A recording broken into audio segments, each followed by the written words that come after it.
বিসমিল্লাহির রহমানির রহিম। অনেকে প্রশ্ন করে কি এই পানিতে যদি হাত দিয়ে দেয় তো পানি ব্যবহার করা যাবে কি করা যাবে না। তো এখানে অনেকে বলে হাত যদি পাক থাকে তাহলে পানিতে হাত দিলে পানিও পাক থাকবে, কিন্তু এটা না। এখানে বোঝা দরকার কি আমি পানিতে হাত দিচ্ছি এর নিয়ত কি, কারণ কি। যদি আমার নিয়ত এখানে কোনো পাতা বা কোনো কাঁটি পড়ে আছে বা পানি ঠান্ডা বা গরম একে চেক করার জন্য হাত দিলাম, তো এ পানি পাক থাকবে বা এই পানি দিয়ে আপনি গোসল বা ওযু করতে পারবেন। যদি আমি পানিতে হাত দিয়েছি গোসল করার জন্যে, ওযু করার জন্যে, অর্থাৎ কোনো ইবাদতের কারণে আমি পানিতে হাত দিয়ে দিলাম, তো এ পানি মায়ে মুস্তামাল হয়ে গেল। মায়ে মুস্তামালের এর মানে হচ্ছে ব্যবহৃত পানি, ইউজ করা পানি। তো এই পানি যখন ইউজ হয়ে গেল তখন এই পানি দিয়ে আপনি ওযু আর গোসল করতে পারবে না।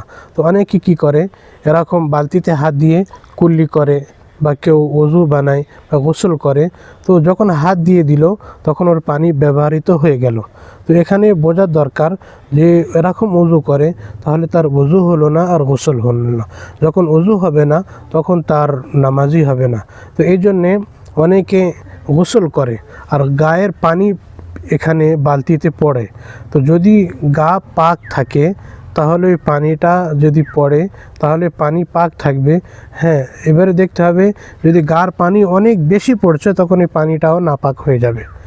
আর যদি ওর সমান সমান, হ্যাঁ, এখানে আর একটা জিনিস আপনারা শুনে রেখে দেন কি অনেক পুকুরে কি করে গোসল করে, অনেক কাপড় ধোয়, থালা বাসন ধোয়, কিন্তু যদি পুকুরে পানি পড়তে থাকে গোসলের পানি, ওযুর পানি, তো গোসলের পানি আর ওযুর পানি এত পরিমাণে পড়ছে যে পুকুরের পানি যতটা আছে ওর থেকে বেশি হয়ে গিয়েছে, তখন ওই ব্যবহৃত পানি ওখানে পড়ার কারণে তখন ওই পানিটা আর পাক থাকবে না, অর্থাৎ ওর মধ্যে পাক করার যোগ্য আর ক্ষমতা থাকবে না।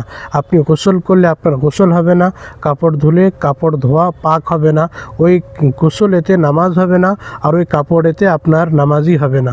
এখানে খুব আমাদের ভাবা দরকার। অনেক এরকম মানে ওযুর পানি চালু করে দেয় আর ওই পানিটা পুকুরে গিয়ে পড়ে, আর ওই পুকুরের পানি সবাই ব্যবহার করে, গোসল করে, কিন্তু তার গোসলই হচ্ছে না আর ওখানে তার নামাজই হবে না। তো এগুলো খুব ছোট ছোট জিনিস আমাদের খেয়াল রাখা দরকার কি এর ভিতরে অনেকে আরেক কী হয় কি এখানে মাছ পোষে, আর যদি নাপাক পানি থাকে তো মাছও নাপাক হয়ে যাবে, অর্থাৎ ওই মাছ খাওয়াও চলবে না। ওই মাছ খেতে গেলে আপনাকে মাছটাকে কিছুদিন পাক পবিত্র পানি